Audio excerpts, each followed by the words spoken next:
We've been dating for about a year and 3 months. 3 months. We started dating last year, like in December. But we don't remember when we actually started dating because like it just kind of happened. We met kind of on Instagram last year because I DM'd him in November about a camera because I was interested in buying a camera, but then he like kind of ignored me. But then a month later, we started talking on Snapchat.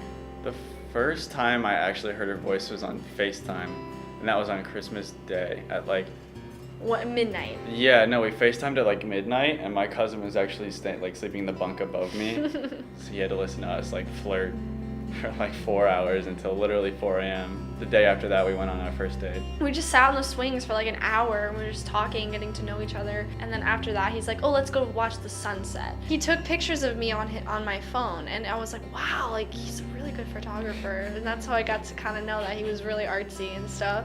And then he just took me home after that, and I was like, wow, like I really enjoyed my time. Like at the very end of senior year of high school, she was still a junior, she had 1 more year. I just assumed that it was just kind of like the way things were, like to just go to college single and like experience it that way. It hurt so much more than like I ever thought it would. Like every day I would text her, told her I loved her like every single day. I texted you all the time. We FaceTimed all the time. And like, I don't know, the feelings were always there. So she had a show, Fiddler on the Roof. It was November 4th. And I was like, I'm gonna go surprise her. 10 o'clock, I got to Florida. I went like now, like I had to see her. So I drove over to her house at like 11 o'clock. I FaceTimed her, and it was totally pitch dark because it was outside. And I was like out in her driveway connected to her Wi-Fi. And I was like, hey, like you got a really nice car. And she was like, what? And I was like, yeah, it's really great. Like I like it a lot. And she's like, wait a minute, what? And I was like, come outside. And she was like, oh my God. So she hung up and ran out, and like I was like at the front door, and then she like started crying, and it was actually amazing. And that at that moment I was like, all right, I'm dating her. So I was like, I know it's gonna be hard. I know we have to put in the work, but like the work is so worth it. When you want to be with someone and you can't be with them, that's really rough. So like when you need someone to just hold, you know? Like it's just so much better to be with someone in person. I just like wish Liam was here and experiencing this with me. Like I say that to myself all the time. Yeah, like it's a lot of like, I wish I could be here. Yeah. Like I wish I could be here. We say that all the time.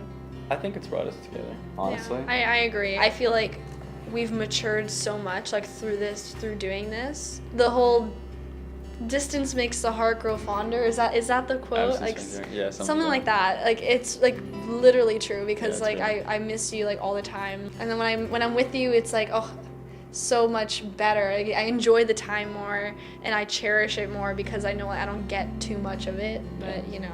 Yeah. We want to bring you up to date on a still active and developing situation at a large high school, the Marjorie Stoneman Douglas High School in Parkland, Florida. George is on the scene in Florida where another community is in disbelief, shocked by devastating violence, this time at that Florida high school on Valentine's Day. The latest in a shameful string of school shootings in our country.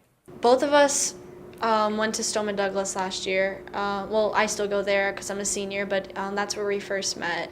And I was there that day, and honestly, I was actually texting him a minute before it happened, right? We were in the middle of a conversation, and all of a sudden I hear gunshots, and I message him right away, and I'm like, Liam, I love you so much.